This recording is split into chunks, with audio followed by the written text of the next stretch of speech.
You are listening to the Derek Asante podcast, the show that brings you insightful conversations about everyday topics. We just aim to keep the discussion above the average. Our guests are the ones bringing the social proof to the conversation. Let's get into it. I'm your host, Derek Asante, and welcome back to another episode of the DAPS show. I want to thank you for always tuning in, and I hope you appreciate the content and for your continued support. Now, what I'm going to be doing is I'm going to be doing a series that is going to be focused on the principles that are outlined in Robert Greene's book, The 48 Laws of Power. So these are short segments that I'm going to be releasing. And in between, if there's an interview that I have with the guests, obviously that will take place. But the series will still continue. I'm not going to end it until I get to law number 48. Now, what brought this on is I find the book very powerful and insightful. And so I want to take advantage of that and, share some of that information with you guys. And I hope you appreciate it as well. For those of you who have not read that book, or for those of you who have started reading it or had in the past and didn't get the opportunity to finish, I think you'll find great benefit here listening to the concepts and the theories and the ideas behind each law that is outlined in the book. So let's dive into it. Law number 1, right? We're going to talk about that today. And it states, never outshine the master. Never thrust yourself forward, but make the master look more bright than he is. And that's what the law reads. So you can apply this idea to, culture today, society today, in your daily life as well. You just have to make sure you factor in a few things, right? And where you are, the setting, the environment, and how this law can impact that environment, how this law can benefit you as an individual, as well as those in that environment with you.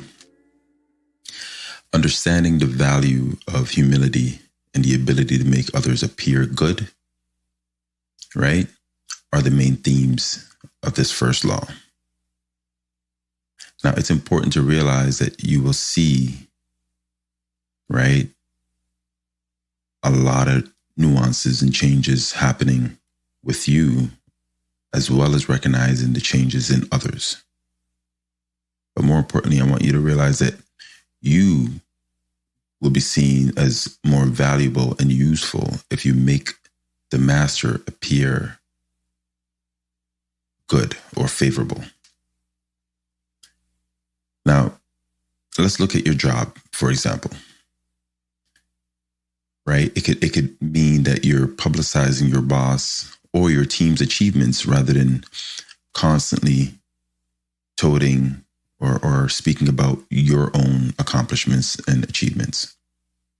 It could also entail you assisting a more prominent individual in gaining power in a political situation by making sure that you position yourself as an ally of theirs.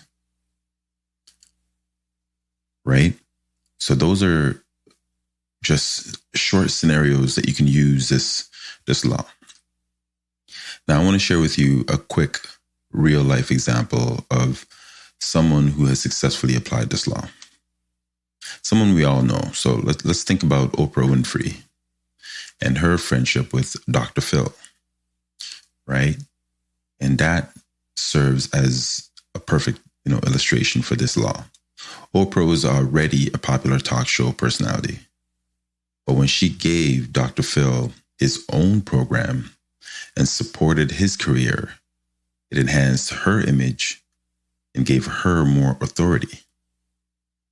You see, Oprah benefited from Dr. Phil's popularity, which in turn also served, right, to consolidate her status as a media tycoon.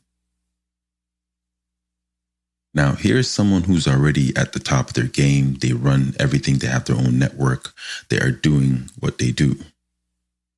And they put this other individual in this light that is way more favorable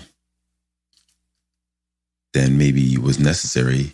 But in doing that, that gesture allowed the rest of us to look at her and say, oh, wow, she didn't have to do that.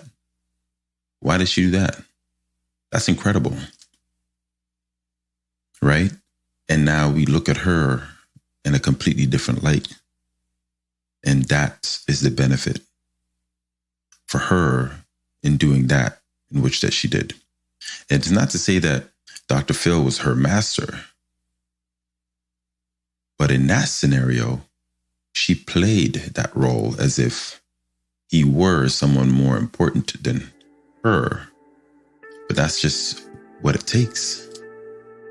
Sometimes you have to play that role in which might seem to others beneath you or lesser than, so that you can gain that favorable perspective from others, right? And put you in that light. So that's just a simple example there that I want to share with you there. Now, although it's a great one, because it definitely helped with her reputation and her career, it's equally crucial to keep in mind that this role may be used in interpersonal interactions as well. You may build stronger and more meaningful connections by making others feel more appreciated and significant. And with the example I just gave you, that's a perfect example for that. Also keep in mind that this law focuses on recognizing the power dynamics at play in any circumstance and using them to your benefit.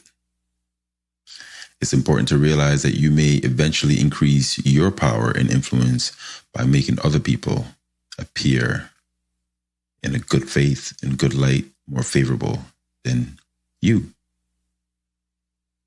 Now, that's law number 1. This concludes this episode here, and I trust you now have a better understanding of law number 1, never outshine the master, and how to use it in both personal and professional contexts. Keep in mind that you will be seen as a more important and useful if you make others look better. I want to thank you for your time, and until next episode, love, peace, and nappiness.